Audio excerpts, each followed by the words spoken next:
Ahora sí. Hola chicos, ¿cómo se encuentran? Espero que estén bien. Retomamos los ejercicios con los que, o más vale el temario con el que había quedado la clase pasada. Estábamos mirando sobre los vectores en R2. Entonces, planeo quedarme un poquito en este tema para enfatizar lo que van a hacer con R2. ¿Listo? Que es su primer espacio vectorial eh, distinto a R. Entonces vamos a ver los vectores en R2. ¿Listo? Entonces los vectores en R2 ya dijimos que eran parejitas de parejas ordenadas A, B, en donde me van a denotar vectores. Y un vector en este sentido es una cantidad que me representa tanto una magnitud como una dirección. Puntualmente lo vamos a describir en el plano cartesiano junto con dos puntos. Un punto llamado inicial, P inicial, un punto llamado Q final. Y ese segmento que se une desde P hacia Q es el vector en cuestión. ¿Listo? Él va a tener una magnitud que va a ser representada por la longitud del vector y va a tener una dirección a la que apunta, en donde yo lo voy a hacer con respecto a un eje de dirección que va a ser el eje X, la inclinación que tenga con respecto al eje X. Entonces miren que tenemos este vector de aquí PQ o tengo este vector de aquí RS. Dependiendo de qué punto vaya del inicial al final, ese me va a dar la dirección. Hacia acá va hacia la dirección al este y el de acá hacia el oeste. Estos dos vectores están descritos de forma no estándar porque están por fuera del origen del plano cartesiano, y nosotros podemos modificar eso y tomar cada uno de estos vectores y hagan de cuenta que le vamos a hacer un clic y lo vamos a arrastrar hasta que el punto inicial coincida con el origen, de esta manera como lo puse acá. ¿Sí ven? Lo hacemos porque al hacerlo de esa manera vamos a mantener la longitud del vector, no la movemos, y el ángulo también se queda fijo, que son las dos cosas que se representan por medio de un vector. Lo único que estamos haciendo es moviendo su posición. ¿Listo? Pero es más fácil a la hora de hacer cálculos mover todos los vectores hacia el origen. Entonces estos vectores yo los muevo hacia acá y este vector yo lo muevo hacia acá. Y así obtenemos una representación estándar de lo que es un vector en R2. Ahora, en R2, como les había dicho, la idea es, con los vectores, es darle una magnitud, o que calculen una magnitud y que también tengan una dirección, un sentido. Entonces necesitamos cuadrar ambas cosas. La magnitud, que es la longitud del vector, ¿cómo la vamos a describir? Con sus coordenadas. Este vector PQ tiene como coordenadas 4,2. ¿Listo? 4,2. Lo que significa que yo tengo que aplicar algún proceso geométrico para poder encontrar esta longitud. Pero si hacemos una proyección de este vector hacia el eje X, notamos que formamos un triángulo rectángulo. Y en ese triángulo rectángulo obedecen las propiedades trigonométricas.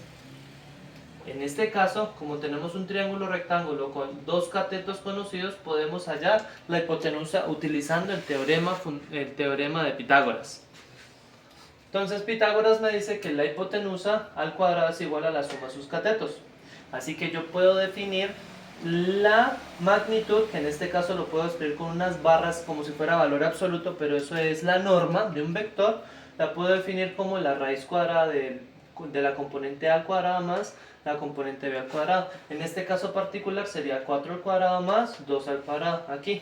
Y uno realiza eso ya con calculadora para saber su aproximación decimal. ¿De acuerdo? Así siempre van a hacer la medición de la magnitud, utilizando esta formulita de aquí. Esa es la norma de un vector. Y ahora, ¿cómo vamos a utilizar o cómo vamos a encontrar el ángulo teta.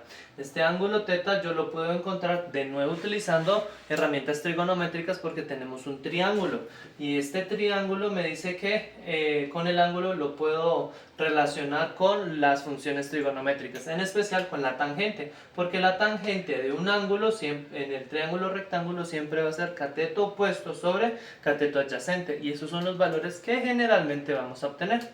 Entonces este ángulo teta viene dado por tangente teta igual a b sobre a, que son los catetos correspondientes.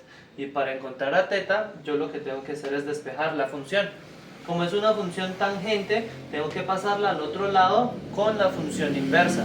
Y la función inversa de la tangente es tangente a la menos 1. Que pasa hacia acá, perdón.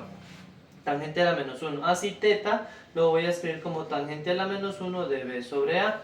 Y aquí les coloco un asterisco para que tengan cuidado con el cuadrante a la hora de encontrar eso. Porque todos estos ángulos yo los tengo que realizar por medio de la calculadora. Aquí sí ya no tengo remedio más que usar la calculadora y aplicar esta operación para encontrar el ángulo. ¿Por qué les digo cuidado con el cuadrante? Porque la función tangente es una función que me da valores desde...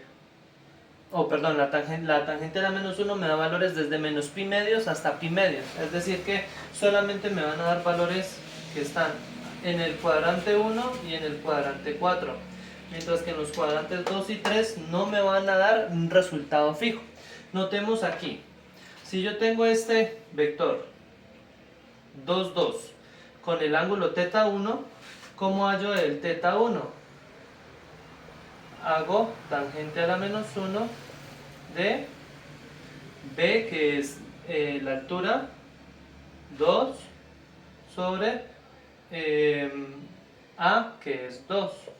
Así esto me daría 1 y tendría que ser tangente a la menos 1 de 1. Y tangente a la menos 1 de 1 me va a dar 45 grados. 45 grados, ¿listo? Lo hacen en la calculadora, en grados les va a dar 45 o en radianes les va a dar pi cuartos. ¿Listo? Pi cuartos. Ahora, en el cuadrante 4, pues en el cuadrante 4 vamos a hacer lo mismo acá. Teta 4 es igual a la tangente a la menos 1 de,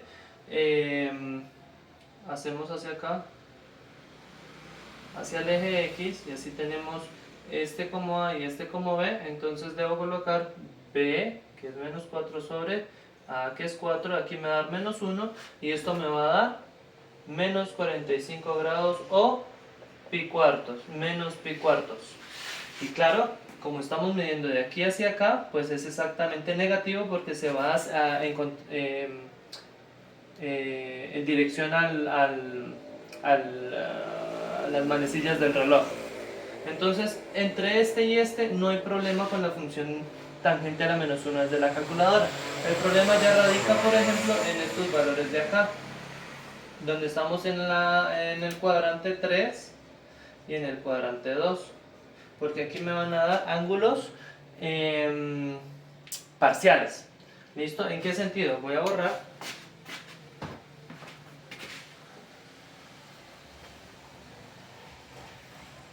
En un sentido muy parcial, porque si tomamos este que está aquí, para anotar este ángulo, voy a hacerlo hacia acá arriba. Siempre hagámoslo hacia el eje X.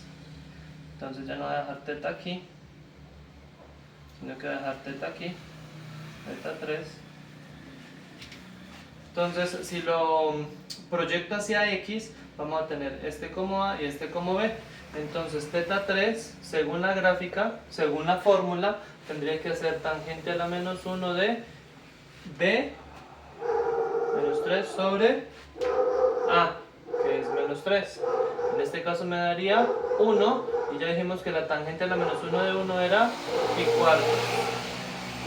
Listo, pi cuartos. Es decir que aquí en este espacio, y noten que es aquí en este espacio, es que tenemos pi cuartos.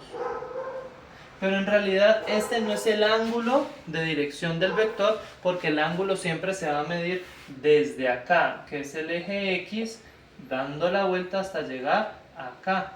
y yo solamente tengo esta medida de aquí, la que me está dando la calculadora. Entonces yo tengo la necesidad de medir esta parte de aquí y adicionarle esta de acá. Pero de aquí a acá, que es media vuelta, ya sabemos que es 180 o es solamente pi. Entonces a este resultado yo le tengo que sumar pi. Y si yo le sumo pi, entonces esto me va a dar 4 por 1, 4 pi más 1 pi, 5 pi cuartos. Y ahí sí ya voy a obtener el resultado real de este vector que está hacia acá abajo. Porque tengo que darle media vuelta y sumarle un poco más. Lo que la calculadora me está calculando es el ángulo del triángulo que está inscrito en el plano cartesiano. Entonces tienen que tener mucho cuidado a la hora de hacer eso.